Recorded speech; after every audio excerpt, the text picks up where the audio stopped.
Bismillahirrahmanirrahim. Assalamualaikum warahmatullahi wabarakatuh. Selamat pagi anak-anak. Bagaimana kabar kalian pagi ini? Masih semangat ya?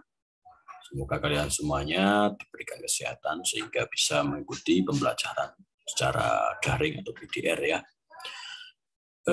Baik, untuk pagi ini kita akan melanjutkan pembelajaran kita yang berikutnya, yaitu adalah tema 2, subtema 1, pembelajaran 3. Langsung saja dibuka bukunya. Saya share dulu materinya di buku siswa.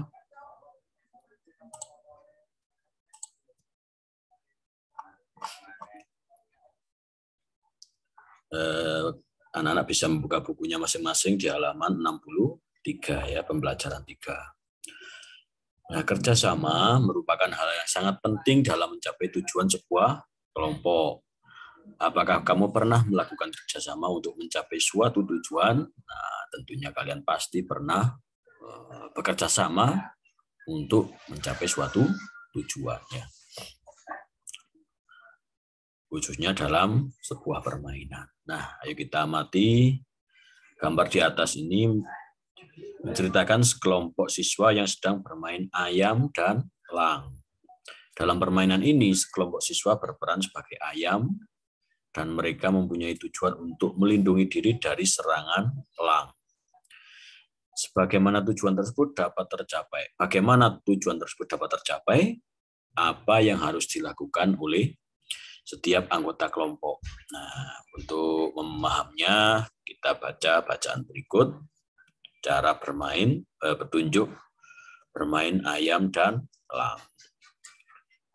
Yang pertama, cara bermainnya, kamu dan teman-temanmu akan dikelompokkan dalam beberapa kelompok yang jumlahnya sama. Setiap kelompok terdiri dari 8 sampai 10 siswa. Salah seorang siswa akan berperan sebagai elang, salah seorang siswa akan berperan sebagai induk ayam.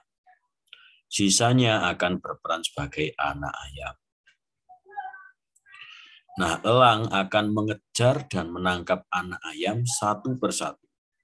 Induk ayam akan berjuang untuk melindungi anak-anaknya.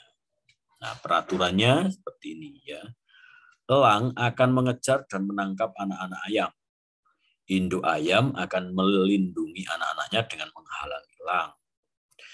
Jika anak ayam terpisah dari induknya, maka anak ayam tersebut dapat berlari sekencang-kencangnya agar tidak ditangkap oleh elang. Jika elang dapat menangkap semua anak ayam, maka elang dan anak-anak yang ditangkap akan berganti peran menjadi induk ayam dan anak-anak ayam. Sedangkan induk ayam yang tidak dapat menjaga anaknya akan berganti peran menjadi elang. Ayo permainkan lebih menarik. Maka jumlah elang agar permainan lebih menarik, maka jumlah elang dapat ditambah. Ya, lebih seru kalau banyak elangnya. Sehingga induk ayam lebih waspada lagi dan melindungi anak-anaknya. Nah, tahukah kamu bahwa permainan yang diperlukan dalam permainan ini diperlukan keterampilan berlari yang baik. Ya, berlari yang baik. Gerakan lari, ketika kamu berlari, gerak utama yang dominan kamu lakukan adalah gerakan langkah kaki dan ayunan tangan. Nah, ini adalah materi PJK ya. Selain itu, dalam berlari kamu juga perlu memperhatikan kecondongan badan sesuai dengan jenis lari, pengaturan nafas, serta harmonisasi gerakan lengan dan tungkai. Yang paling menentukan kecepatan dalam berlari adalah panjang langkah dan kerapatan langkah. Semakin rapat langkahnya, semakin cepat. Langkah kakimu terdiri atas tahap menumpu dan tahap melayang. Itu gerakan dalam berlari. Nah, di dalam permainan ayam dan elang, sangat diperlukan juga perjuangan dan kerjasama agar anak-anak ayam tidak ditangkap oleh elang. Tahukah kamu bahwa semasa mempertahankan kemerdekaan Indonesia juga diperlukan perjuangan yang luar biasa. dan kerjasama dari seluruh rakyat agar kemerdekaan Indonesia itu tidak direnggut oleh bangsa lain. Ayo kita pelajari bagaimana rakyat Indonesia berjuang mempertahankan kemerdekaan di Ambarawa. Lebih jelasnya, mari kita baca teks berikut. Pertempuran Ambarawa. Pada tanggal 20 Oktober 1945, tentara sekutu di bawah pimpinan Brigadir Bedel mendarat di Semarang dengan maksud mengurus tawanan perang. Kedatangan sekutu ini diboncengi oleh Netherlands Indies Civil Administration atau NICA ya.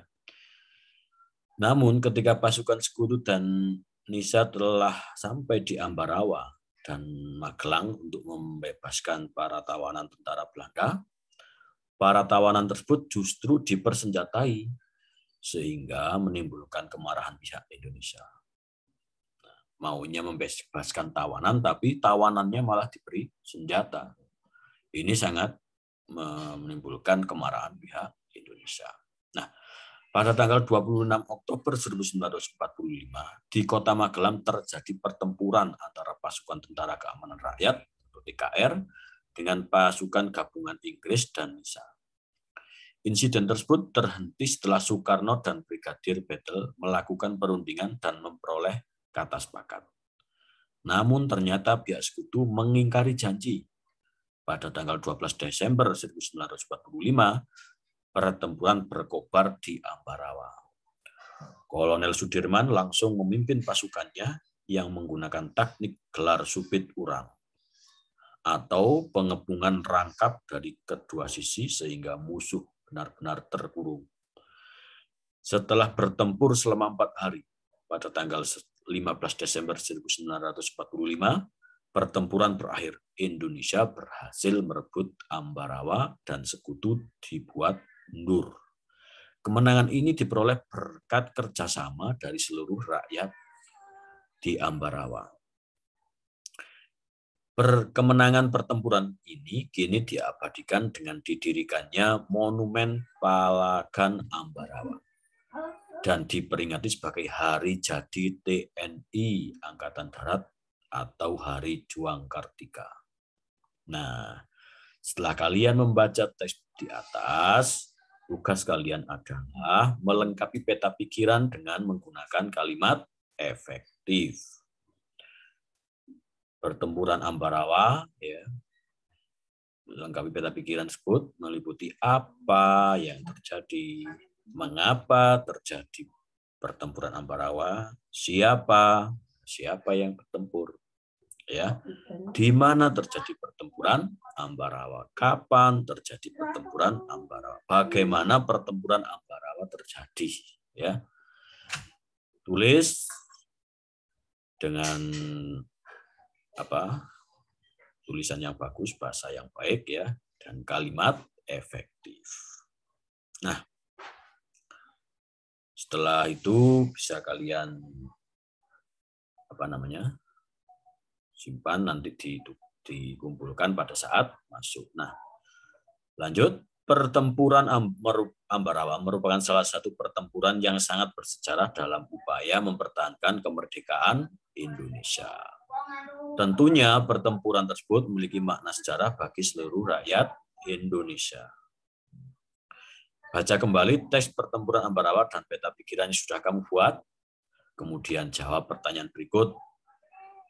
Pertama, apa saja upaya yang dilakukan oleh rakyat Ambarawa untuk mempertahankan kemerdekaan Indonesia? Jelaskan, ya, tulis di buku tugas kalian. Bagaimana pendapatmu tentang upaya-upaya yang telah dilakukan? Nah, bagaimana upaya-upaya yang dilakukan untuk merebut kota yang dikuasai yang ingin direbut oleh sekutu dan NICA, ya. Yang ketiga, bagaimana pendapatmu sikap tentara NICA yang melanggar kesepakatan? Nah, bagaimana sikapmu? Pendapatmu bagaimana? Bagaimana pendapatmu tentang taktik gelar supit urang yang diterapkan oleh Jenderal Sudirman, ya, dalam bacaan tadi? Sikap apa yang dapat kamu pelajari dari para pahlawan yang berjuang di Ambarawa? Sikap apa saja yang dapat kamu contoh, teladani, ya, dari para pahlawan tadi? Nah, bagaimana kamu dapat menerapkan sikap-sikap tersebut ya dalam kehidupan sehari-hari? Berikan contohnya. Bisa ya. Tahukah kamu bahwa untuk memenangkan pertempuran di Ambarawa diperlukan kerjasama, persatuan, dan taktik agar bisa menang? Saya setuju, ternyata prinsip kerjasama dan persatuan serta taktik juga diperlukan hewan dalam menyesuaikan diri dengan lingkungannya. Bagaimana hewan menyesuaikan diri dengan lingkungannya? Ayo kita pelajari ya. Tahukah kamu bahwa beberapa hewan juga menggunakan prinsip kerjasama, persatuan, dan taktik agar dapat menyesuaikan diri dengan lingkungannya? Hyena adalah contohnya. Salah satu cara yang dilakukan hewan ini agar tetap bertahan hidup adalah dengan bersatu dan bergerombol. Jadi hyena itu kalau berburu nggak pernah sendirian. Ya. Mereka selalu bersatu, bergerombol. Ya.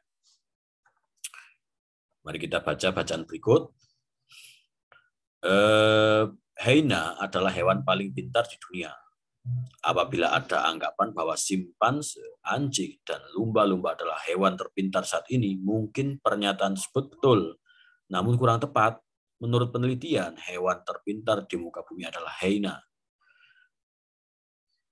Dr. Sarah Benson Amram dari University of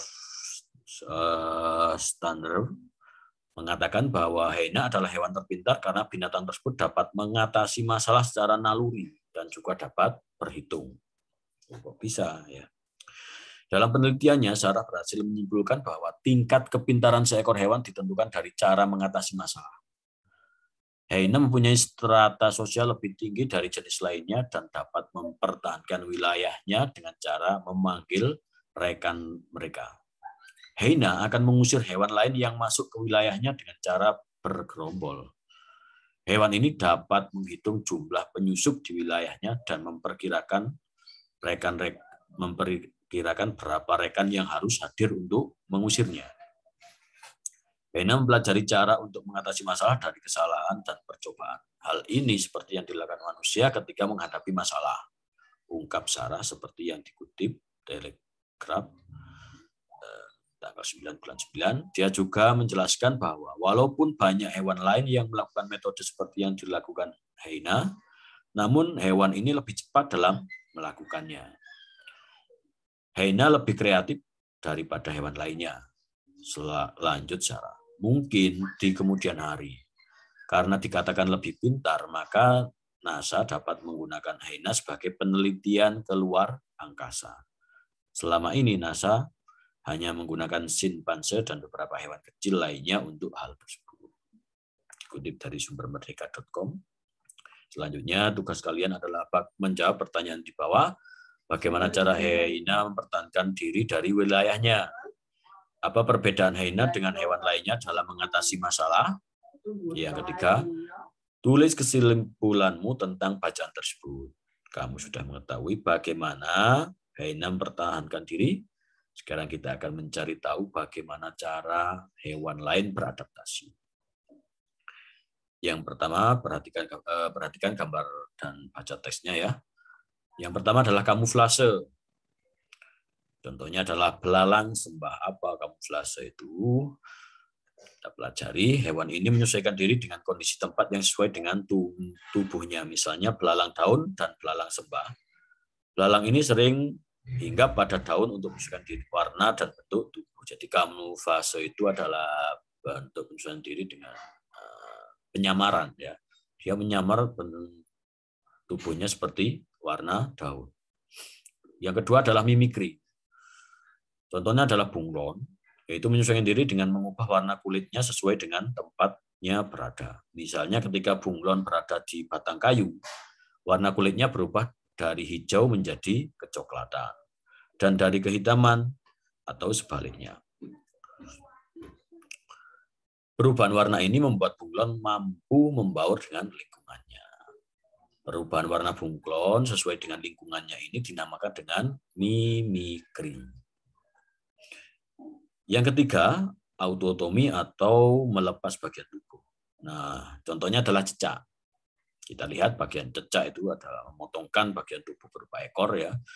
Untuk melindungi dirinya, cecak dan kadal melepaskan ekornya. Ya, cara ini disebut autotomi. Jadi ketika kalian menangkap ekor yang ketika